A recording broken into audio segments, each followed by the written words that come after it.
Hello everybody.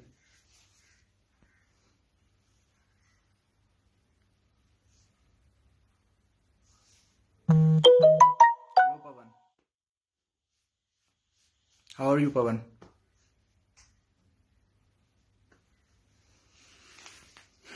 Good morning Rakesh. तो मेरा नाम विकास कुमार झा है। ठीक है, मैं केमिस्ट्री पढ़ाता हूँ और मैं आप लोगों को पता ही है, मैं यहाँ पे केमिस्ट्री 11th का जो पहला चैप्टर है some basic concepts of chemistry, उसका पहला टॉपिक पढ़ाऊंगा आप लोगों को। ठीक है। Hi, good morning DC Chaudhary. Hardik का fan, nice. I am also Hardik का फैन। खेल नहीं रहा है बहुत दिन से हार्दिक पांड्या। अब तो खैर क्रिकेट ही खत्म हो गया, अब तो कोई नहीं खेल रहा है।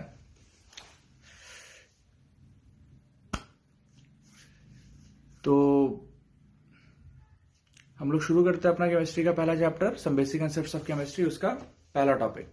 अभी पहला टॉपिक जो है बड़ा आसान है, तुम सब लोगों ने पढ़ रखा है, तुम सब लोगों ने बहुत बार कई बार पढ़ा होगा। States of matter, solid, liquid, gas, उसी को हम लोग थोड़ा बहुत पढ़ेंगे। थोड़ा देखते हैं उसमें नया क्या देख सकते हैं हम लोग, उसमें नया क्या देख सकते हो उसको हम लोग देखने की कोशिश करेंगे। ठीक है। तो स्टेट्स ऑफ मैटर सबको पता है, कॉमनली जो होते हैं तीन तरह के होते हैं, सॉलिड, लिक्विड, गैस। ये तो सबको ही पता है। स्टेट्स ऑफ मैटर एक सॉलिड होता है, एक लिक्विड होता है और गैस होता है। ये तीन बहुत कॉमन है और इन तीनों की प्रॉपर्टीज भी क्या है लगभग सबको पता होती है। आपने 9th में पढ़ा होगा, 10th में पढ़ा होगा। अभी देखो सॉलिड की कुछ प्रॉपर्टीज जो है हम लोग वापस 9th 10th में जो हमने पढ़ा है, ये सबको हम वापस रिवाइज कर लेते हैं। सॉलिड वो होता है जिसका शेप फिक्स होता है, जिसका वॉल्यूम फिक्स होता है। ठीक है। और मास तो होता ही है, खैर सबका मास होता है, सॉलिड हो चाहे लिक्विड हो चाहे गैस हो, सबका एक फिक्स मास होता ही है। सॉलिड वो होता है जिसका शेप फिक्स, जिसका वॉल्यूम फिक्स। ठीक है। उसका शेप फिक्स होने का, उसका वॉल्यूम फिक्स होने का रीजन क्या है? रीजन है कि सॉलिड्स में इंटरमॉलिक्यूलर फोर्स ऑफ अट्रैक्शन क्या होता है मेरा, बहुत ज्यादा होता है, जिसकी वजह से पार्टिकल्स क्या होते हैं, बहुत क्लोज होते हैं। बहुत क्लोज होने की वजह से पार्टिकल्स बहुत इंटैक्टली पैक्ड रहते हैं सॉलिड में। सॉलिड में पार्टिकल्स बहुत ज्यादा टाइटली पैक्ड रहते हैं, इसी वजह से उसका शेप क्या होता है, फिक्स होता है। ठीक है। और उसका वॉल्यूम भी क्या होता है, एक डेफिनेट वॉल्यूम होता है। And because of this only solids are highly incompressible. इसीलिए तुम सॉलिड को ज्यादा दबा नहीं सकते, क्योंकि ऑलरेडी जितना वो कम हो सकता था, दो पार्टिकल के ऐसा थोड़ी एक दूसरे में घुस थोड़ी जाएंगे, बट दो पार्टिकल जितना पास आ सकते थे ऑलरेडी वो उतना पास आ चुके हैं। उनको और ज्यादा पास लाना बहुत मुश्किल है, because of that solids are highly incompressible.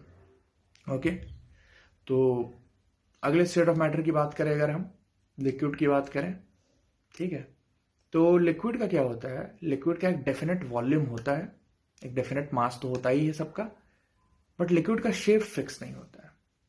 अभी शेप फिक्स क्यों नहीं है लिक्विड का? लिक्विड को तुमने देखा होगा, पानी को जैसे हम लोग पतीले में डालते हैं तो पतीले का शेप ले लेता है। जिस तरह का बर्तन होता है, जिस तरह का यूटेंसिल होता है, पानी उस तरह का शेप ले लेता है। ठीक है। तो उसका फिक्स नहीं है लिक्विड का शेप। उसका रीजन ये है कि लिक्विड के जो मॉलिक्यूल्स है, जो पार्टिकल्स हैं, वो एक दूसरे के बहुत ज्यादा क्लोज नहीं, उनके बीच में बहुत ज्यादा इंटरमॉलिक्यूलर फोर्स ऑफ अट्रैक्शन नहीं है। अब नहीं, अगर जैसे देखो ये हाथ है, ये हाथ एकदम दोनों हाथ अगर एक दूसरे को ऐसे पकड़ के रखेगा तो शेप क्या होगा, फिक्स। बट अगर नहीं है इंटरमॉलिक्यूलर फोर्स ऑफ अट्रैक्शन ज्यादा, ये हाथ कुछ ऐसे मूव कर सकता है, ये हाथ चाहे तो थोड़ा बहुत ऐसे मूव कर सकता है। अगर मूवमेंट तुम अलाउ कर दोगे तो शेप क्या होता जाएगा, बदलता जाएगा। मूवमेंट अलाउ कर दोगे तो शेप बदलता जाएगा। बिकॉज ऑफ दिस लिक्विड का एक डेफिनेट प्रॉपर शेप नहीं है। ठीक है। अभी हम लोग बात करते हैं गैस के बारे में। गैस का ना तो एक फिक्स शेप होता है, ना तो एक फिक्स्ड वॉल्यूम होता है। ठीक है। क्योंकि गैस के दो मॉलिक्यूल एक दूसरे से इतने ज्यादा दूर होते हैं कि उनके बीच में किसी तरह का कोई intermolecular force of attraction exist नहीं करता है। बहुत ही negligible intermolecular force of attraction exist करता है। इसी वजह से दो गैस के मॉलिक्यूल जो हैं वो मोस्टली फ्री होते हैं जैसा चाहे वैसा मूव करने के लिए। अब मोस्टली फ्री हैं जैसा चाहे वैसा मूव करने के लिए, इसी वजह से वो, अगर तुम गैस को छोटे से रूम में रखो तो वो उस रूम की वॉल्यूम के बराबर हो जाएगा, उस गैस का वॉल्यूम। और अगर उसी गैस को तुम बहुत बड़े से हॉल में स्प्रेड करा दो तो पूरे हॉल के वॉल्यूम के बराबर हो जाएगा। तो इसीलिए गैस का क्या है, एक फिक्स वॉल्यूम नहीं है, और इसी वजह से गैस का एक फिक्स शेप भी नहीं है। लिक्विड और गैसेस जो होते हैं, मतलब गैसेस जो होते हैं, gases are basically highly compressible, liquids are also very negligibly compressible. Liquid को भी तुम ज्यादा कंप्रेस नहीं कर सकते, मगर गैस में क्या है, दो पार्टिकल के बीच में इतना डिस्टेंस है कि उनको तुम बहुत ज्यादा कंप्रेस कर सकते हो। तो ये तो हो गई मेरी सॉलिड लिक्विड गैस की बातें। ये बेसिक, ये तो तुम सब लोगों ने 9th-10th में सब में पढ़ रखा होगा, ठीक है। 11th-12th की केमिस्ट्री से कहीं ज्यादा मतलब आगे है, कहीं ज्यादा टफ है, डिफिकल्ट है। उसके पहले बस हम एक देख रहे थे कि पुराना, बस एक रिवाइज करा रहे थे, ठीक है।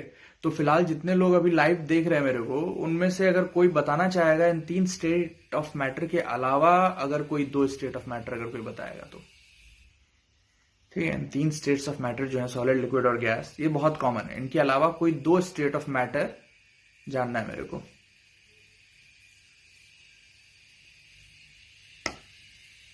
तो बताएगा रमेश, सिद्धांत, गायत्री। सॉलिड, लिक्विड, गैस के अलावा 2 बहुत ही कॉमन है, सब जानते हैं नाम। अगर किसी को पता है तो यहाँ पे कमेंट में टाइप कर सकता है, अगर किसी को नहीं पता है तो फिर मैं ही बता दूंगा थोड़ी देर में, ठीक है। सॉलिड, लिक्विड, गैस के अलावा, चलो ठीक है, कोई बात नहीं पता है लगता है किसी को। तो सॉलिड, लिक्विड, गैस के अलावा एक बहुत इंटरेस्टिंग स्टेट ऑफ मैटर होता है मेरा प्लाज्मा। प्लाज्मा बहुत इंटरेस्टिंग स्टेट ऑफ मैटर है, ठीक है।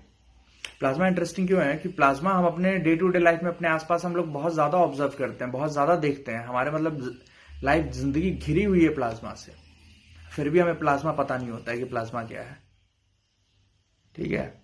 किसी से पूछो प्लाज्मा क्या होता है, कौन सा स्टेट ऑफ मैटर है, तो वो बोलते हैं something between liquid and solid, ऐसा बोलने लग जाते हैं। This is completely wrong. Plasma has nothing to do with liquid state. Plasma is not any state which is in between liquid and solid. Plasma is completely something else, something different. So now what plasma is? Plasma क्या है? कोई plasma का example at least they सकता है? जो live देख रहे हैं उनमें से किसी को प्लाज्मा को कोई एक एग्जांपल पता हो? ब्लड प्लाज्मा मत बोल देना बस। Blood plasma is actually not plasma, it is a kind of liquid. तो प्लाज्मा को कोई एक एग्जाम्पल, हाँ चलो, प्लाज्मा के एग्जाम्पल्स भी मालूम नहीं है तो फिर हम लोग खुद ही बताते हैं प्लाज्मा का एग्जाम्पल। प्लाज्मा का एक बड़ा कॉमन एग्जाम्पल है तुम्हारा क्लाउड। क्लाउड एक बहुत कॉमन एग्जाम्पल है प्लाज्मा का। अब तो क्लाउड प्लाज्मा है। Hello stars of tomorrow, okay thank you. तो अगर क्लाउड तुम्हारा प्लाज्मा है तो पहले तो समझेंगे क्लाउड प्लाज्मा कैसे है। तो क्लाउड कैसे प्लाज्मा है, प्लाज्मा होता क्या, पहले उस पर बात कर लेते हैं। प्लाज्मा कुछ नहीं होता है, plasma is nothing but ionised gas.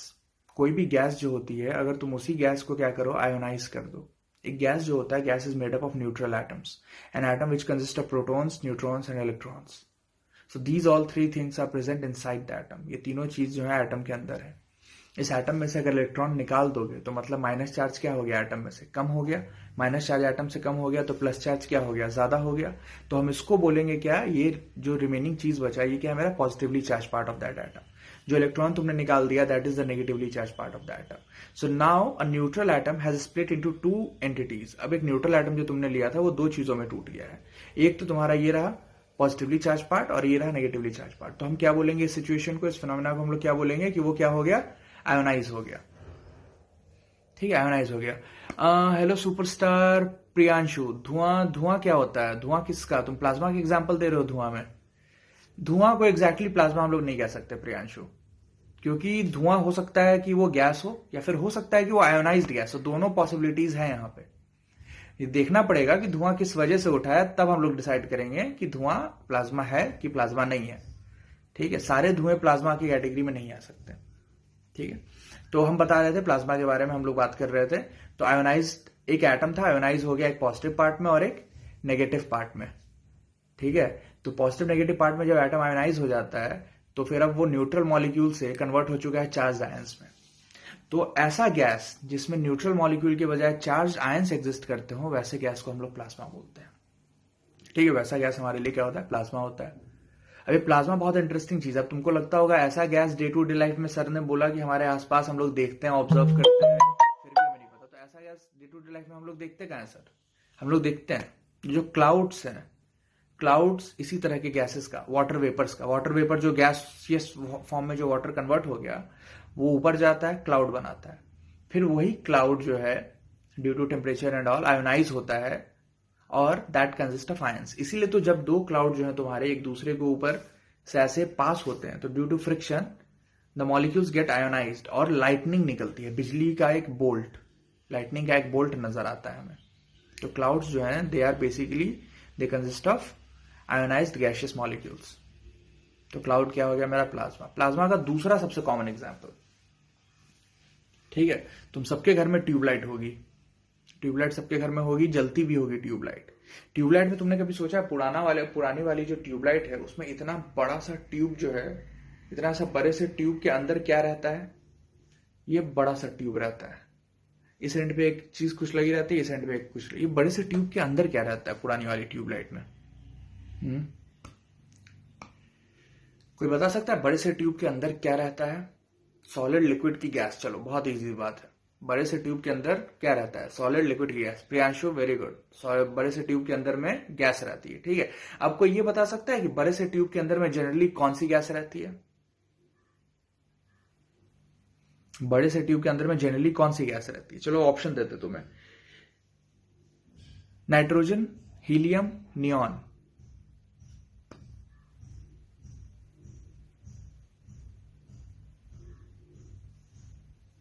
Argon, एकदम सही। ठीक है, नोबल गैसेज जनरली भरते हैं हम लोग। कुछ वो तुम लोगों ने कसिनोज देखे होंगे, कसिनो के बाहर जो चमकती लाइट्स होती हैं, जो बहुत ज्यादा चमकती हैं, उनके अंदर नियॉन भरे रहते हैं, इसलिए उनको नियॉन लाइट्स भी बोलते हैं। ठीक है, हम लोग ट्यूबलाइट्स में जनरली नियॉन नहीं भरते हैं, हम लोग आर्गन भरते हैं। ठीक है, स्ट्रीट लाइट्स में सोडियम वेपर्स भरे जाते हैं। तो इस तरह से अलग अलग तरह के गैस होते हैं जो हम लोग लाइट्स में भरते हैं। ठीक है, कोई भी ऐसा कोई फिक्स नहीं है कि हम लोग हमेशा आर्गन ही भरेंगे, हम लोग कोई डिफरेंट गैस भी भर सकते हैं। क्योंकि बेसिकली हमें गैस जो है ना, हमारा काम क्या है, वो जो गैस हम लोग ट्यूबलाइट के अंदर भरते हैं, उस गैस को एक्सट्रीम कंडीशन पे हम लोग क्या करते हैं? आयोनाइज करते हैं। आयोनाइज कैसे करते हैं? इलेक्ट्रिसिटी, जैसे ही तुम स्विच ऑन करते हो तो इलेक्ट्रिसिटी का एक पोटेंशियल डिफरेंस डेवलप होता है। पोटेंशियल डिफरेंस अभी तुम 12th में समझोगे क्या होता है अच्छे से। फिलहाल समझो कि बस तुम्हारी जो इलेक्ट्रिसिटी है ना, वो इलेक्ट्रिसिटी तुम्हारे ट्यूबलाइट के अंदर भरे हुए गैस को आयंस में तोड़ देती है। आयंस में तोड़ना क्यों जरूरी है? तोड़ना इसलिए जरूरी है क्योंकि करंट जो है ट्यूबलाइट के एक एंड, पता ही होगा ट्यूबलाइट का एक एंड क्या है मेरा? कैथोड। और ट्यूबलाइट का दूसरा एंड क्या है? एनोड। करंट जो है ट्यूबलाइट के एक एंड कैथोड से दूसरे एंड एनोड पे कैसे जाएगी? करंट जो है, करंट का मूवमेंट मतलब इलेक्ट्रॉन का मूवमेंट। इलेक्ट्रॉन जो है एक एंड से दूसरे एंड तक तब तक नहीं जाएगा जब तक बीच का मीडियम जो है वो कंडक्टिंग ना हो। बीच का मीडियम कंडक्टिंग होने के लिए, मनराज सिंह रावत, हाय। बीच का मीडियम कंडक्टिंग होने के लिए बीच के मीडियम में क्या होना चाहिए? आयंस होना चाहिए। आयंस होना चाहिए, इसीलिए बीच के मीडियम में जो गैस भरी हुई थी, उस गैस को आयनाइज करना क्या था हमारे लिए? कंपलसरी था। तो हमने उस गैस को आयोनाइज कर दिया। अब वो गैस आयोनाइज हो गई, तो इसका मतलब ट्यूबलाइट के जो ट्यूब है, उस ट्यूब के अंदर क्या भरा हुआ है? Ionised gas. आयोनाइज्ड गैस भरा हुआ है मतलब कि वो प्लाज्मा भरा हुआ है।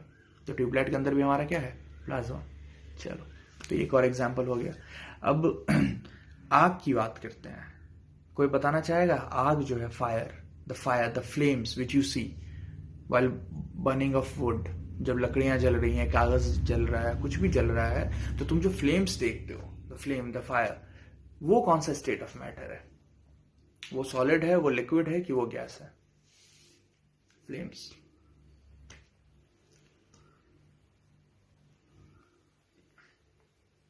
कोई बताएगा? जितेंद्र, नम्रता, फ्लेम्स के बारे में कोई बताना चाहेगा? Flames is what state of matter, whether it's solid, whether it's liquid, or whether it's gas?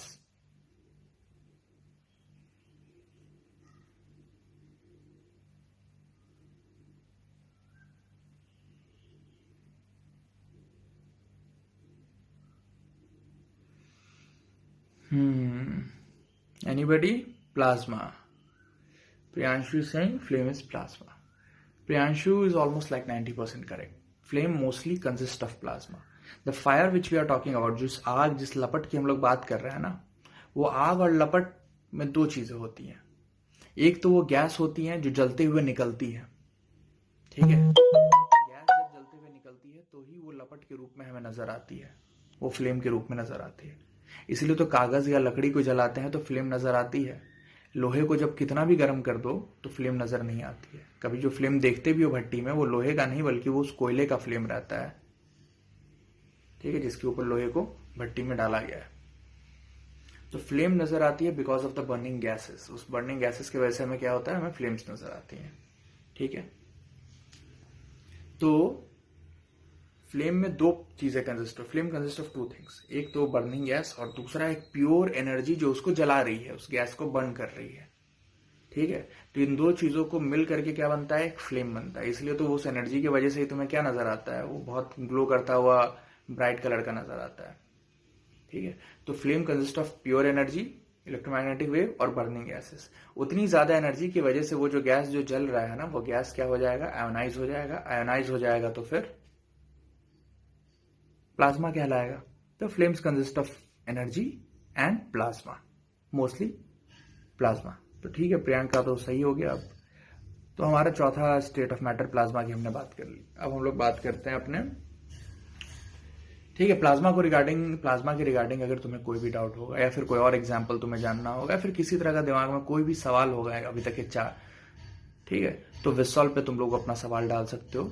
विसॉल्व पे तुम लोग सवाल डालोगे, तुमको सेटिस्फैक्ट्री आंसर एकदम आराम से अच्छे से मिल जाएगा. तुम, ठीक है, नहीं सेटिस्फाई हो सकते हो तो फिर दोबारा मेरे से अगले क्लास में तुम लोग मैसेज में, चैट में, कहीं भी पूछ सकते हो, ठीक है. तो ये हो गया, विसॉल्व ऐप है, उस पर अपने सवाल डाल सकते हो. तो अगली बात अगर हम करें, प्लाज्मा के बाद अगला स्टेट ऑफ मैटर जो है, अगला स्टेट ऑफ मैटर कौन सा होगा?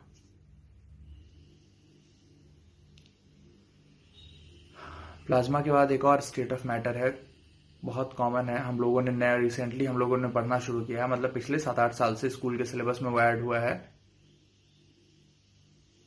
ठीक है. तो उस स्टेट ऑफ मैटर के बारे में, हाँ प्रियांशु, यहाँ पे 12th की भी लाइव क्लासेस चलती हैं, बट वो मैं नहीं लेता, वो दूसरे से लेते हैं 12th की भी लाइव क्लासेस, ठीक है. लॉग इन रहो, 12th की भी लाइव क्लासेस मिल जाएंगी तुम्हें. तो इन सब के अलावा अगर हम बात करें फिफ्थ स्टेट ऑफ मैटर की, तो फिफ्थ स्टेट ऑफ मैटर के बारे में कोई बताएगा मेरे को, कौन सा है फिफ्थ स्टेट ऑफ मैटर? चलो ठीक है, बोस आइंस्टाइन कंडेंसेट, इसका नाम सुना होगा तुम लोगों ने, बोस आइंस्टाइन कंडेंसेट का. अब ये बोस आइंस्टाइन कंडेंसेट है क्या? बोस आइंस्टाइन कंडेंसेट है जब लिक्विड को हम बहुत ठंडा करते हैं, बहुत ठंडा. गैस को हम बहुत ठंडा करते हैं तो क्या बन जाता है मेरा? लिक्विड बनता है. जब लिक्विड को हम बहुत ठंडा करते हैं तो क्या बन जाता है मेरा? सॉलिड बन जाता है, ठीक है. मगर कोई ऐसी लिक्विड, जैसे हीलियम का example low, for example helium को सॉलिड में कन्वर्ट करने के लिए बहुत लो टेम्परेचर चाहिए. हीलियम को तुम ठंडा करो और वो सॉलिड में कन्वर्ट हो जाए, ये हमारे लिए नॉर्मल, ये मतलब एट प्रेजेंट जो है बहुत मुश्किल है. मतलब हीलियम को सॉलिडिफाई करने के लिए बहुत ही कम टेम्परेचर चाहिए, उतना कम टेम्परेचर अटेन करना बहुत ज्यादा मुश्किल है, ठीक है. तो बहुत ही कम टेम्परेचर पे जो लिक्विड है जो सॉलिड में कन्वर्ट होने वाला है मगर हुआ नहीं है, ठीक है, वो सॉलिड और लिक्विड की बाउंड्री पे चला जाता है, ठीक है. अब वो बाउंड्री पे चला गया है तो उसको हम ना तो अब लिक्विड कह सकते हैं प्रॉपरली, वो एक अलग तरह का स्टेट ऑफ मैटर तुम्हें दिखाएगा, अलग तरह की प्रॉपर्टीज दिखाएगा वो, ठीक है. वो अलग तरह के स्टेट ऑफ मैटर, अलग तरह की प्रॉपर्टीज दिखाएगा. तो वो स्टेट जो है, उसी स्टेट को हम लोग कहते हैं बोस आइंस्टाइन कंडेंसेट, ठीक है. जैसे फॉर एग्जांपल तुम्हें सोच रहे होगे कि कैसे वो क्या कितना अलग दिखाएगा, क्या अलग दिखा देगा वो. अगर एक लिक्विड है, उस लिक्विड को हम सॉलिडिफाई कर रहे हैं ठंडा करके, तो या तो वो लिक्विड होगा या तो वो सॉलिडिफाई होने के बाद सॉलिड होगा. बीच में ऐसा क्या है, बीच में ऐसा क्या अलग प्रॉपर्टी आ गया उसका कि हमें एक नया स्टेट ऑफ मैटर बताना पड़ा. तो चलो फॉर एग्जांपल हम लोग हीलियम की बात कर रहे थे, तो हीलियम को ही कंटिन्यू करते हैं।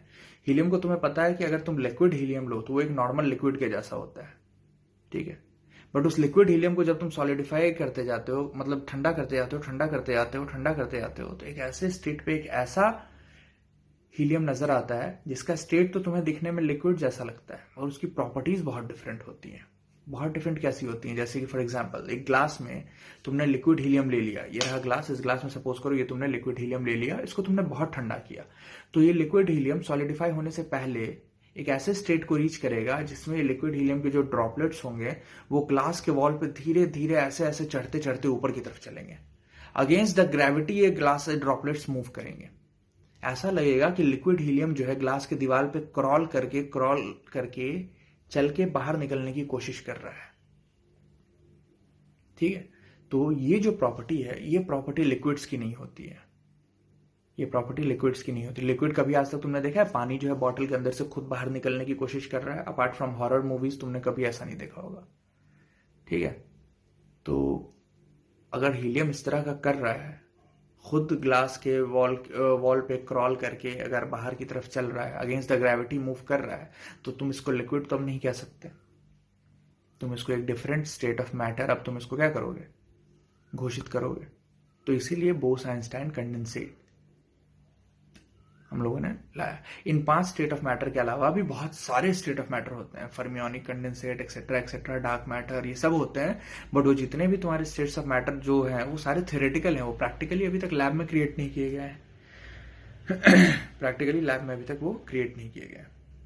प्रैक्टिकली ये 5 स्टेट ऑफ मैटर क्या है हमारे लिए? 4 तो बहुत कॉमन है, बहुत कॉमनली ऑब्जर्व कर सकते हैं, और जो 5वां है बोस-आइंस्टाइन कंडेंसेट, बहुत ही ज्यादा लो टेम्परेचर पे अगर किसी लिक्विड को हम सुपर कूल करें तो उस समय वो हमारे लिए वो हम प्रिपेयर कर सकते हैं। तो इस तरह से स्टेट्स ऑफ मैटर, ठीक है। स्टेट्स ऑफ मैटर में तो कोई डाउट होना नहीं चाहिए, ये सब वैसे भी तुम लोग पहले से ही पढ़ रहे हो, ठीक है। कुछ लोग जो है वो ये भी पूछ रहे हैं कि 12th का टॉपिक बीसीसी एफसीसी यहाँ पे चलेगा कि नहीं चलेगा। 12th का टॉपिक बीसीसी एफसीसी यहाँ पे जरूर चलेगा। अभिषेक गनेरी वाला सर हैं, उनका लाइव क्लास होगा, उनके लाइव क्लास का शेड्यूल देखो, लॉग इन करो, ठीक है, और वहां पे 12th के बीसीसी एफसीसी के लेक्चर्स एंजॉय करो, ठीक है। मीनवाइल हम लोग यहाँ पे 11th का जो फर्स्ट टॉपिक है, some basic concepts of chemistry, उसके जो स्टार्टिंग के छोटे छोटे पार्ट्स है, पहले हम लोग वो खत्म कर देंगे, पूरा वो खत्म करेंगे, उसके बाद हम लोग उसके मेन टॉपिक्स पे आएंगे। तो स्टेट्स ऑफ मैटर खत्म हो गया, उनकी प्रॉपर्टीज भी खत्म हो गई, सब कुछ खत्म हो गया। अब बात करते हैं सब्सटेंसेस जो होते हैं, 2 तरह के होते हैं। सब्सटेंसेस को 2 तरह में क्लासिफाई किया गया, 2 पार्ट में, एक प्योर सब्सटेंसेस और एक इम्प्योर सब्सटेंसेस, ठीक है। प्योर सब्सटेंसेस तुम्हारा वो होता है, प्योर सब्सटेंस, चलो प्योर सब्सटेंसेस तो सबको पता ही है क्या होता है, इम्प्योर भी पता ही है, तो कोई मेरे को बता ही दे, प्योर सब्सटेंसेस का एक एग्जाम्पल कोई दे दे प्योर सब्सटेंसेस का। मेहताब अली शामिल हुए हैं,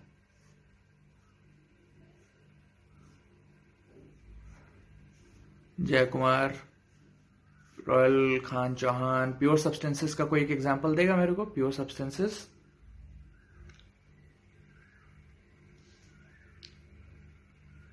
प्योर सब्सटेंसेस का एक एग्जांपल है तुम्हारा एलिमेंट्स, दूसरा एग्जांपल है एटम्स, तीसरा एग्जांपल है मतलब basically atoms and molecules are pure substances. Atoms मिल करके क्या बनाते हैं? एलिमेंट बनाते हैं, ठीक है। तो pure atoms and molecules are pure substances, और we can say elements and compounds are pure substances, ठीक है। इम्प्योर सब्सटेंसेस का एग्जांपल क्या होगा तुम्हारा? इम्प्योर सब्सटेंसेस का एग्जांपल होगा मिक्सचर्स, कोई किसी भी तरह का कोई भी जो मिक्सचर होगा वो मेरा इम्प्योर सब्सटेंस होगा। तो पहले तो प्योर सब्सटेंसेस की बात करते हैं, एटम क्या होता है, ठीक है। एटम के बारे में बहुत बाद में जो है डाल्टन एटॉमिक थ्योरी दी थी, उसके बारे में हम लोग आगे बात करेंगे। बट फिलहाल एटम इन जनरल समझ लो क्या होता है। Atom is the smallest unit of an matter. तुम पूछोगे ना, जैसे ये क्या है, ये किस चीज से बना है, ये कुछ भी, कोई भी चीज किस चीज से बनी है, तो ये बोलोगे तुम, ये सर कपड़ा से बना, ये कपड़ा किस चीज से बना है, ये कपड़ा सर धागा से बना है, ये धागा किस चीज से बना है, ये धागा सर छोटे छोटे जो रेशे होते हैं उस रेशे से बना है, वो रेशा किस चीज से बना है, वो रेशा। तो कहीं ना कहीं तुम इन द एंड फाइनली जो स्मॉलेस्ट यूनिट है, जिसको हम लोग आइसोलेट कर सकते हैं, जिसको अलग कर सकते हैं, जिसको अलग हम लोग जिसकी प्रॉपर्टीज अलग से देख सकते हैं, तो दैट इज एन एटम, ठीक है, smallest unit of a substance, smallest unit of matter which takes part in a chemical reaction is known as an atom. ठीक है, मैटर का सबसे छोटा स्मॉलेस्ट यूनिट जो केमिकल रिएक्शन में पार्टिसिपेट करता है उसको हम लोग क्या कहते हैं, एटम कहते हैं। तो एटम ये एक प्योर सब्सटेंस है। ठीक है, इलेक्ट्रॉन प्रोटॉन न्यूट्रॉन के कॉम्बिनेशन से ये बनता है। फर्दर तुम देखोगे तो इलेक्ट्रॉन प्रोटॉन न्यूट्रॉन भी क्वार्क्स के कॉम्बिनेशन से बनते हैं। तो जिस तरह से हम लोग मतलब ये इससे बना है, वो इससे बना है, उसी तरह एटम के अंदर अगर घुसते चले जाएंगे तो एटम इलेक्ट्रॉन प्रोटॉन न्यूट्रॉन से बना है, इलेक्ट्रॉन प्रोटॉन न्यूट्रॉन जो है वो क्वार्क से बना है। फिर देखेंगे तो फर्दर पर जाके पता चलेगा क्वार्क्स भी किसी न किसी चीज से बना है, वो जिस चीज से बना है वो भी किसी न किसी चीज से बना है। तो ये चलता जाएगा, ये एंडलेस साइकिल है कि कौन किस चीज से बना है पता करते चल रहा, ये एक एंडलेस साइकिल है। तो एटम जो है तुम्हारा इलेक्ट्रॉन प्रोटॉन न्यूट्रॉन से बना है, atom is a pure substance. Now what are elements? Elements क्या होते हैं? एलिमेंट्स होते हैं तुम्हारे वो सब्सटेंसेस होते हैं, मतलब which are comprise of pure atoms. मतलब जो प्योर एटम्स बोलना तो गलत होगा यहाँ पे। जो एटम्स जब एक साथ कई सारे एटम इकट्ठा होते हैं तो जो चीज बनती है उसको हम लोग क्या बोलते हैं? एलिमेंट बोलते हैं। ठीक है, प्योर एलिमेंट। तो एलिमेंट भी क्या हो गया? एक प्योर सब्सटेंस हो गया। जैसे एक आयरन का एक रॉड देखोगे, as we are saying this rod is of iron, iron का ये रॉड है, तो इसके अंदर जो भी एटम होंगे वो आयरन के ही एटम होंगे। ठीक है, आयरन के अलावा किसी और का कोई एटम होगा इसके अंदर? नहीं होगा। तो ये रॉड क्या हो गया मेरा? एक प्योर सब्सटेंस हो गया। प्योर सब्सटेंस हो गया, ये कहेंगे क्या इसको? हम एलिमेंट कहेंगे। And the name of the element is iron. ठीक है, सेम काइंड ऑफ एटम से मिलकर के जो चीज बनती है उसको हम लोग बोलते हैं एलिमेंट। तो ये हो गया। अब कंपाउंड, कंपाउंड क्या होता है? कभी कभी क्या होता है, दो या दो से ज्यादा डिफरेंट एटम्स जो हैं वो आपस में क्या करते हैं? दो या दो से ज्यादा डिफरेंट एटम आपस में एक बॉन्ड फॉर्म करते हैं। बॉन्ड फॉर्म करके आपस में वो जुड़ जाते हैं। ठीक है, उसको बोलते हैं क्या? मॉलिक्यूल। जैसे H2O, दो हाइड्रोजन और एक ऑक्सीजन जो है वो आपस में जुड़ा। कैसे जुड़ा? Bye means of chemical bond. और उसने क्या बना लिया? H2O बना लिया। अब उसने H2O बना लिया तो फिर ये H2O क्या हो गया मेरे लिए? एक मॉलिक्यूल हो गया। इसको मिक्सचर में समझना, मॉलिक्यूल और मिक्सचर में बहुत डिफरेंस होता है। बात करेंगे हम लोग मॉलिक्यूल्स और मिक्सचर्स में, क्योंकि यहां लग रहा होगा सर ये भी तो हाइड्रोजन और ऑक्सीजन को मिक्स कर दिया तो H2O बन गया। नहीं, ऐसा नहीं है। कैसे भी हाइड्रोजन और ऑक्सीजन को कैसे भी मिक्स नहीं कर सकते हो। ठीक है, तो कैसे भी मिक्स करके हाइड्रोजन और ऑक्सीजन को सोचोगे कि तो वाटर बन जाएगा, ऐसे नहीं हो जाएगा। हाइड्रोजन ऑक्सीजन मिक्स होता है, एक पर्टिकुलर रेशियो में मिक्स होता है, और ये मिक्स भी नहीं होता है बल्कि ये केमिकल बॉन्ड्स के थ्रू जुड़ता है। ठीक है, जुड़ करके ये एक मॉलिक्यूल बनाता है, H2O मॉलिक्यूल। ये एक मॉलिक्यूल है, ये एक एंटिटी है। और यही ऐसे ऐसे ढेर सारी एंटिटी जब एक साथ आती हैं तो क्या बन जाता है? फिर हमारा वाटर। मतलब कहते हैं क्या, एक बकेट ऑफ वाटर लोगे, उस बकेट ऑफ वाटर में क्या होगा? एक H2O का मॉलिक्यूल, दूसरा H2O का मॉलिक्यूल, ऐसे ऐसे कई सारे H2O के मॉलिक्यूल्स प्रेजेंट होंगे उस बकेट ऑफ वाटर में। ठीक है, तो हम उस बकेट ऑफ वाटर में जो है तुम H2O के अलावा कोई और सब्सटेंस ढूंढ सकते हो? H2O के अलावा कोई और सब्सटेंस ढूंढ सकते हो? नहीं। तो फिर वो तुम्हारा क्या हो गया? वो भी एक प्योर सब्सटेंस हो गया। ठीक है, तो मॉलिक्यूल के कॉम्बिनेशन से जो भी चीजें बनती हैं, कंपाउंड्स जो बनते हैं, वो कंपाउंड्स भी हमारे क्या होते हैं? प्योर सब्सटेंस होते हैं। ठीक है, तो एलिमेंट्स, कंपाउंड्स या फिर एटम्स और molecules, these all are elements and compounds are pure substances. Elements are consist of atoms and compounds are consist of molecules. ठीक है, तो ये हो गया हमारे प्योर सब्सटेंसेस। अब इम्प्योर सब्सटेंसेस की बात करें, इम्प्योर सब्सटेंसेस वो होते हैं which are a combination of two or more different things. ठीक है, मतलब दो या दो से ज्यादा डिफरेंट थिंग्स प्रेजेंट है किसी एक सब्सटेंस, मतलब किसी एक चीज में, और वो चीज आपस में कोई केमिकली बॉन्डेड नहीं है। ठीक है, physical combination of two or more different things in a substance, मतलब physical combination of two or more different things is known as a mixture. मतलब एक चीज, मतलब पानी है, पानी में सपोज करो तुमने अल्कोहल मिक्स किया, तो पानी में अल्कोहल मिक्स किया तो कोई वहां पे नया कंपाउंड नहीं बन रहा है। ऐसा नहीं कि पानी और अल्कोहल के बीच में किसी तरह का कोई केमिकल बॉन्ड बना, कोई केमिकल कॉम्बिनेशन हुआ, नहीं हुआ। पानी में अल्कोहल मिक्स किया, थोड़ा और अल्कोहल मिक्स कर सकते हो, थोड़ा कम अल्कोहल भी मिक्स कर सकते हो। तो यहाँ पे जो पानी और अल्कोहल है, ये जो मिक्सचर बना, इस मिक्सचर में पानी और अल्कोहल का रेशियो कोई फिक्स नहीं है। कोई हो सकता है कि 100 ml पानी में 50 ml अल्कोहल मिक्स किया हो, कोई हो सकता है कि 100 ml पानी में 60 ml अल्कोहल मिक्स किया हो। ठीक है, तो ये भी पानी और अल्कोहल का मिक्सचर कहलाएगा, वो भी पानी और अल्कोहल का मिक्सचर कहलाएगा। ठीक है, तो इसमें भी तुम्हारा क्या है, पानी प्रेजेंट है, अल्कोहल प्रेजेंट है एक अलग रेशियो में, इसमें पानी प्रेजेंट है, अल्कोहल प्रेजेंट है एक अलग रेशियो में। तो दोनों मिक्सचर पानी और अल्कोहल के ही है, बट उन दोनों में पानी और अल्कोहल का अमाउंट और क्वांटिटी क्या है, अलग अलग है। ठीक है, अलग अलग है, तो इसीलिए क्या कुछ कह नहीं सकते कि मिक्सचर बनाने के लिए, पानी अल्कोहल का मिक्सचर बनाने के लिए कितना अल्कोहल होना चाहिए, कितना पानी होना चाहिए, कोई डिफाइन नहीं कर सकता। मगर जबकि एक कंपाउंड बनाने के लिए, जैसे H2O की हम बात करते हैं, अगर H2O बनाने के लिए 2 हाइड्रोजन होने चाहिए और 1 ऑक्सीजन होना चाहिए, हमेशा डिफाइंड है। कभी भी तुम ऐसा हो ही नहीं सकता कि 3 हाइड्रोजन और 1 ऑक्सीजन लेकर के तुम वाटर बना लोगे, H2O बना लोगे, नहीं बना सकते। कभी नहीं 2 हाइड्रोजन और 2 ऑक्सीजन लेकर के तुम H2O बना लोगे, नहीं बना सकते, एक अलग ही कंपाउंड बन जाएगा H2O2। ठीक है, मगर मिक्सचर्स के साथ ऐसा नहीं है। मिक्सचर में कोई भी 2 या 3 चीज तुम किसी भी रेशियो में ले सकते हो और उनको फिजिकली मिक्स कर सकते हो। ठीक है, फिजिकली मिक्स करने के का मतलब ये है कि जो सब्सटेंसेस तुमने लिए हैं एक मिक्सचर प्रिपेयर करने के लिए, उन सब्सटेंसेस के बीच में किसी तरह का कोई केमिकल लिंकेज नहीं है, कोई किसी तरह का बॉन्ड नहीं है। ठीक है, तो उसको मिक्सचर क्या देते हैं। मिक्सचर कंपाउंड में डिफरेंस क्या है, कंपाउंड जो है फिजिकल मेथड से सेपरेट नहीं किया जा सकता। तुम जो सोचोगे कि H2O में से हाइड्रोजन सर अलग कर देते हैं, ऑक्सीजन अलग कर देते हैं, ऐसे हाथ से चुन चुन के अलग नहीं कर सकते। ठीक है, मगर जो दालमोट होता है वो पता होगा, सेव मिला रहता है उसमें, छोटे छोटे चने रहते हैं, भूंजा, या फिर यार कुछ भी मिक्सचर, जो हल्दीराम का मिक्सचर, वो वाला मिक्सचर, उस मिक्सचर में तुम देखते हो कई सारी चीजें प्रेजेंट रहती है, उनको तुम हाथ से अलग कर सकते हो कि नहीं कर सकते हो, कर सकते हो, हाथ से अलग कर सकते हो। थोड़ा कॉम्प्लिकेटेड मिक्सचर ले लेते, चलो पानी है, पानी में तुमने चीनी मिला दिया, ये एक थोड़ा कॉम्प्लिकेटेड मिक्सचर हो गया। अब इसमें से चीनी अलग करनी है, चीनी अलग करनी है तो क्या करेंगे, उसको रख देंगे धूप में बाहर रख दोगे, पानी वगैरह इवापोरेट कर जाएगा, नीचे क्या बच जाएगा, चीनी बच जाएगा, अलग हो गया। तो ये सब फिजिकल मेथड से तुम अलग कर दिया। ठीक है, अब ले लो पानी, उसको तुम लाख धूप में रख लो, उससे हाइड्रोजन ऑक्सीजन कभी अलग नहीं कर सकते, क्योंकि हाइड्रोजन ऑक्सीजन फिजिकली मिक्स ये प्रेजेंट नहीं है, क्या बोलते हैं, हाइड्रोजन ऑक्सीजन को फिजिकली मिक्स नहीं किया गया है, उन हाइड्रोजन ऑक्सीजन को केमिकली कंबाइन करवाया गया है, by means of chemical bond they are attached with each other, तो नहीं कर सकते। तो एक तो डिफरेंस ये हो गया। ठीक है, कि जो प्योर सब्सटेंसेस होते हैं, जो कंपाउंड्स होते हैं, हमारे कंपाउंड्स को हम लोग फिजिकली सेपरेट नहीं कर सकते, और जो मिक्सचर्स के जो सब्सटेंसेस होते हैं, कंस्टिट्यूएंट्स होते हैं, उनको फिजिकली सेपरेट कर सकते हैं। ठीक है, दूसरा डिफरेंस क्या है, जो कंपाउंड्स है, कंपाउंड्स में भी 2 या 2 से ज्यादा तरह के एटम्स प्रेजेंट होंगे, 2 या 2 से ज्यादा तरह के जो एटम्स प्रेजेंट होंगे, उन सबका जो रेशियो होगा वो हमेशा फिक्स होगा। जैसे HCl लेते हो, HCl हाइड्रोक्लोरिक एसिड, अगर उसको लेते हो तो हमेशा 1 हाइड्रोजन होगा और 1 क्लोरीन होगा। H2O लोगे तो 2 हाइड्रोजन होगा, 1 ऑक्सीजन होगा, ये रेशियो हमेशा फिक्स होगा। मगर मिक्सचर में कभी कोई फिक्स रेशियो नहीं होता। एक मिक्सचर तुम किसी भी रेशियो में बना सकते हो।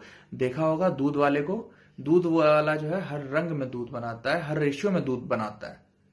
कोई दूध वाला 2 लीटर दूध में आधा लीटर पानी, कोई दूध वाला 2 लीटर दूध में 1 लीटर पानी, कोई दूध वाला 2 लीटर दूध में 2 लीटर पानी, कोई दूध वाला मतलब पानी में 2 लीटर पानी में 100 ml दूध, ऐसा। तो वो दूध का पानी का जो भारत में मिक्सचर चल रहा है ना, हर रेशियो, जितना रेशियो पॉसिबल है हर रेशियो में चल रहा है।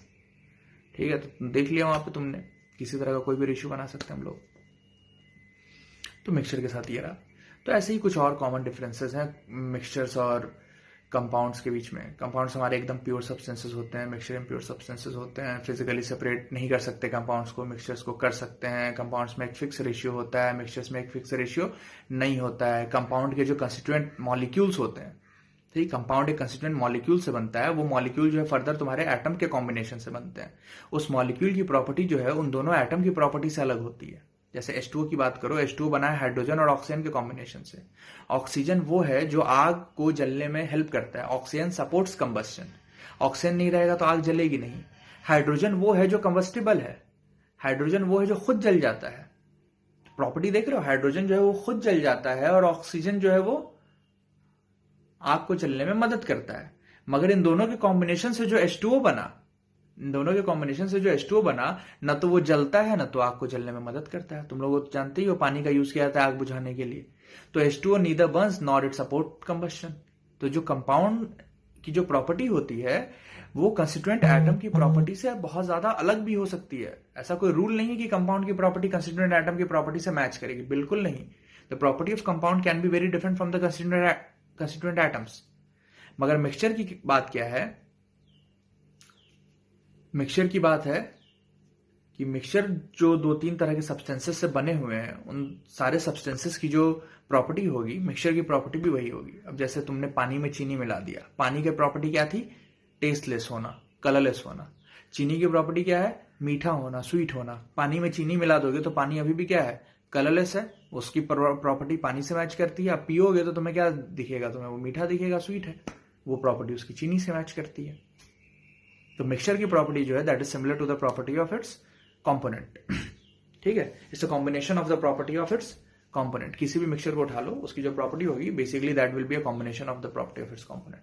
तो प्योर सब्सटेंसेस, इम्प्योर सब्सटेंसेस की भी बात हो गई, मिक्सचर्स की भी बात हो गई, स्टेट्स ऑफ मैटर की भी बात हो गई।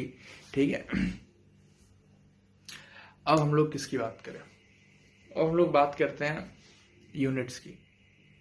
ठीक है, यूनिट तो पता ही है ना, किसी भी क्वांटिटी को मेजर करना है, किसी भी क्वांटिटी को मेजर करना है तो उसके लिए क्या होना चाहिए? हमें एक यूनिट क्या करना पड़ता है? डिफाइन करना पड़ता है। ऐसे ही जो है लेंथ है, लेंथ जैसे तुम्हारी हाइट मेजर करनी है। तुम्हारी हाइट कैसे मेजर करेंगे? इतना थोड़ी बोलेंगे बार बार इतना लंबा है। ठीक है, कोई थोड़ी बोलेगा पिंटू जो है वो कितना, मतलब सर आपके पिंटू की हाइट कितनी है? तो सर इतनी है, ऐसे थोड़ी बोलेंगे। एक क्वांटिटी डिफाइन करनी पड़ेगी, उसी क्वांटिटी के टर्म्स में क्या करेंगे हम लोग? हाइट मेजर करेंगे, वेट मेजर करेंगे, ठीक है, वॉल्यूम मेजर करेंगे, एरिया मेजर करेंगे, सब कुछ हम लोग मेजर करेंगे एक क्वांटिटी के टर्म में। पहले क्वांटिटी डिफाइन करेंगे। तो उसी तरह से यूनिट का दुनिया में ये जन्म हुआ। चीज़ों को हम इजीली मेजर कर सकें उसके लिए हमने एक डेफिनेट क्वांटिटी ली किसी भी सब्सटेंस की। उस डेफिनेट क्वांटिटी को हमने कुछ एक डिफाइन किया कि भाई तुम जो है आज से तुमको कहेंगे हम 1 kg, आज से हम तुमको कहेंगे इतना लेंथ हमने ले लिया, इतना लेंथ ले लिया, आज से बोलेंगे इस लेंथ को, आज से इसका नाम हो गया 1 मीटर। तो इस तरह से हमने क्या किया? डिफाइन किया स्टार्टिंग में बहुत पहले की बात करो, अगर तुम आदि मानव के ज़माने की बात करो तो आदि मानव के ज़माने में तो खैर उन्हें पता नहीं था कैसे क्या, उस समय यूनिट्स उतने क्लियर नहीं थे। बट अगर तुम हड़प्पन सिविलाइजेशन, मोहनजोदाड़ो सिविलाइजेशन की बात करो तो उस समय कुछ पत्थर थे। ठीक है, कुछ पत्थर था, उसको फिक्स ये वेट की तरह यूज करते थे। ये पत्थर है, इसको आज से 1 किलो, ये पत्थर है, इसको आज से 2 किलो। ठीक है, 1 किलो 2 किलो ये वर्ड भी नहीं था, कुछ और बोलते होंगे वो लोग अपनी भाषा में कि ये पत्थर है, इस पत्थर के बदले में इतना चावल, इस पत्थर के बदले में इतना अनाज। तो वो जो था वो वेट सिस्टम ही था। वेट डिफाइन किया गया कि इसका वेट इतना के बराबर, इसका वेट इतना के बराबर। तो इस तरह से यूनिट्स का जन्म होता गया। कुछ बेसिक यूनिट्स होते हैं तुम्हारे, ठीक है, और कुछ डिराइव यूनिट होते हैं। बेसिक यूनिट जैसे फॉर एग्जांपल अगर हम बेसिक यूनिट की बात करें तो एक तो है लेंथ। लेंथ मेरा क्या है? बेसिक यूनिट है। ठीक है, और दूसरा क्या है तुम्हारा? मास। ठीक है, मास भी तुम्हारा क्या है? एक बेसिक है। ठीक है, और टाइम भी तुम्हारा क्या है? बेसिक है। तो लेंथ, मास, टाइम ये तुम्हारा कुछ बेसिक क्वांटिटीज है। अब इनके कॉम्बिनेशन से जो भी चीज बनाओगे ना वो डिराइव्ड क्वांटिटी कहलाएगी। ठीक है, उसका derived unit, derived dimension, derived quantity कहलाएगी। तो जैसे कि तुम देखो मीटर पर सेकेंड, ये यूनिट किसका है? मीटर पर सेकेंड, वेलोसिटी का। ठीक है, तो वेलोसिटी का जो यूनिट है मीटर पर सेकेंड, ये तुम्हारा क्या है? एक डिराइव्ड क्वांटिटी है। ये लेंथ के यूनिट से और टाइम के यूनिट से तुम्हारा क्या है? कंबाइन करके ये बनाया गया है, लेंथ और टाइम के यूनिट से। ठीक है, तो ये डिफरेंस होता है बेसिक में और डिराइव्ड में। ठीक है, जैसे बहुत एक कॉमन एग्जांपल है तुम्हारा, जैसे वो फोर्स का यूनिट ले लो। फोर्स का यूनिट है न्यूटन। फोर्स का यूनिट न्यूटन है, और एक्चुअली अगर तुम देखोगे तो न्यूटन जो होता है मेरा, न्यूटन होता है, newton is equal to K G metre per second square. तो फोर्स का जो यूनिट है newton, and that newton is basically equal to K G metre per second square. तो उसमें देखोगे तुम्हारा केजी है मास का यूनिट, एक मीटर है लेंथ का यूनिट, और एक पर सेकेंड स्क्वायर, सेकेंड है टाइम का यूनिट। तो इन तीनों के कॉम्बिनेशन से मेरा क्या बना? फोर्स का यूनिट बना। तो फोर्स का यूनिट भी क्या है? एक डिराइव्ड यूनिट है। तो उसी तरह से कुछ फंडामेंटल यूनिट्स होते हैं, कुछ डिराइव्ड यूनिट होते हैं। ठीक है, कुछ फंडामेंटल यूनिट की अगर हम बात करें, ऐसा यूनिट की, ऐसा यूनिट मतलब एक सिस्टम है। ठीक है, वर्ल्ड ने एक सिस्टम बना रखा है। तो उस सिस्टम के थ्रू जो है एक यूनिट फिक्स कर दी गई है, हर एक चीज़ की एक ऐसा यूनिट फिक्स कर दी गई है। जैसे लेंथ का यूनिट अगर देखोगे मीटर भी हो सकता है, सेंटीमीटर भी हो सकता है, मिलीमीटर भी हो सकता है, मगर ऐसा यूनिट क्या होता है उसका, मीटर होता है। तो लेंथ का ऐसा यूनिट क्या है, मीटर, ठीक है। मास का ऐसा यूनिट क्या होगा तुम्हारा, केजी। और टेम्परेचर का ऐसा यूनिट क्या होगा तुम्हारा, केल्विन। इसके अलावा करंट का ऐसा यूनिट क्या होगा, एम्पेयर। इसके अलावा ब्राइटनेस का ऐसा यूनिट क्या होगा, वो तुम्हारे लिए है, तुम लोग बता सकते हो तो बताओ मेरे को, ब्राइटनेस का ऐसा यूनिट क्या होगा, ठीक है। इसके अलावा चार्ज का ऐसा यूनिट क्या होगा, कूलम्स, ठीक है। अगर किसी को ब्राइटनेस का ऐसा यूनिट पता है तो वो नीचे मैसेज कर सकता है, अगर ब्राइटनेस का, चार्ज का कूलम, ठीक है। तो इसी तरह से कुछ और तुम्हारे कॉमन ऐसा यूनिट्स होते हैं। फोर्स का ऐसा यूनिट है न्यूटन, बट न्यूटन एक फंडामेंटल यूनिट नहीं है बल्कि एक ड्राइव्ड यूनिट है, ठीक है। हेलो रौनक।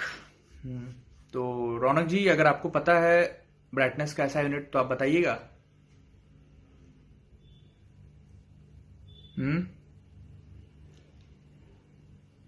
अगर किसी को पता है ब्राइटनेस का ऐसा यूनिट, ब्राइटनेस का ऐसा यूनिट होता है कैंडेला, ठीक है। ब्राइटनेस जो है हम लोग कैंडेला के टर्म्स में मेजर करते हैं। ये बहुत पॉपुलर क्वेश्चन रहा है, इसको IIT JEE ने भी पूछा है, इसको कई सारे एग्जाम में, छोटे मोटे स्टेट के जो एग्जाम होते हैं उसमें भी पूछा गया है, ब्राइटनेस का कैंडेला, ठीक है। तो गुड, रौनक ने भी बता दिया, सुपर रौनक, कैंडेला, गुड। अगर तुम उस टाइम में होते रौनक जिस समय ये सवाल पूछा गया था IIT में, तो तुम्हारा ये सवाल तो पक्का सही हो जाता। तो ये हो गया। तो इस तरह से कई सारे ऐसा यूनिट्स होते हैं।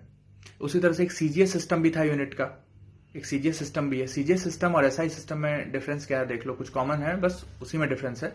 जैसे SI यूनिट में मास का यूनिट है मीटर, CGS सिस्टम में मास का यूनिट है centimetre. That centimetre stands for the C in CGS system. CGS system में जो C होता है, उस C का मतलब है सेंटीमीटर। अब SI यूनिट में मास का यूनिट है तुम्हारा kg, CGS सिस्टम में मास का यूनिट है तुम्हारा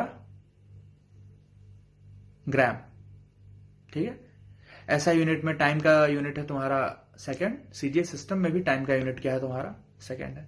इसी तरह एक SI सिस्टम हुआ एक, ठीक है, CGS सिस्टम हुआ। उसी तरीके से तुम्हारा एक MKS सिस्टम भी होता है, MKS सिस्टम, जिसमें मास का, ये लेंथ का यूनिट होता है मीटर, मास का यूनिट होता है kg और टाइम का यूनिट होता है second, similar to SI unit, ठीक है। उसी तरह से तुम्हारा एक FPS सिस्टम भी होता है, जो इंडिया में नहीं फॉलो होता है। FPS सिस्टम जो है वो ब्रिटेन में फॉलो होता है, इंग्लैंड साइड में, ब्रिटिश कंट्रीज में फॉलो होता है। FPS सिस्टम जिसमें लेंथ का यूनिट होता है तुम्हारा फुट, मास का यूनिट होता है तुम्हारा पाउंड और टाइम का यूनिट होता है सेकेंड, ठीक है। इसी तरह से कई तरह के दुनिया में, हर जिस कंट्री के पास जाओगे, हर कंट्री के पास एक अपना लोकल सिस्टम ऑफ यूनिट भी होता है और एक स्टैंडर्ड सिस्टम तो है ही, SI सिस्टम ऐसा, ठीक है, SI यूनिट। तो इस तरह से रहता है हर कंट्री का, ठीक है। तो यूनिट्स की बात कर ली हम लोगों ने। यूनिट एंड डायमेंशन जो है ये एक टॉपिक ही है तुम्हारा फिजिक्स में, पहला चैप्टर है, उसको बहुत ध्यान से पढ़ना। उसमें हम लोग यूनिट्स भी पढ़ेंगे, डायमेंशंस भी पढ़ेंगे, डायमेंशनल एनालिसिस भी पढ़ेंगे कि डायमेंशनल एनालिसिस क्या होती है, कैसे करते हैं हम लोग, किसका यूनिट किससे डिवाइड करने पे क्या आएगा, ठीक है। तो उधर ये बहुत ज़्यादा इंपॉर्टेंट है, उधर बहुत ध्यान से पढ़ना। यूनिट, डायमेंशन, ये सब कुछ बहुत ज़्यादा डिटेल में पढ़ोगे तुम लोग उधर, ठीक है। तो आज का तो तुम्हारा सेशंस जो है ख़त्म हो गया। अब मेरे को, अगर तुम सब लोगों को सब कुछ तो समझ में आ गया होगा, अगर किसी तरह का कोई डाउट होगा, अगर तुम्हें कोई ऐसा तुमने सुना होगा कभी कभी, जैसे कुछ कन्फ्यूजन्स होता है, जैसे कि एक क्वेश्चन है तुम्हारे लिए, बताओ मेरे को, करंट में और चार्ज में, चार्ज का यूनिट होता है क्या, कूलम, और करंट का यूनिट क्या होता है, एम्पेयर। तो कोई मेरे को ये बताएगा कि करंट और ये कूलम और एम्पेयर में, इन दोनों में फंडामेंटल यूनिट कौन है और डिराइव्ड यूनिट कौन है, ठीक है। करंट और एम्पेयर में फंडामेंटल यूनिट कौन है और डिराइव्ड यूनिट कौन है। प्रियांशु ट्राई करो, करंट का होता है तुम्हारा कूलम, और सॉरी, करंट का होता है तुम्हारा एम्पेयर और चार्ज का होता है तुम्हारा कूलम, ठीक है। तो कूलम और एम्पियर में, इन दोनों में से फंडामेंटल यूनिट कौन है और डिराइव्ड यूनिट कौन है।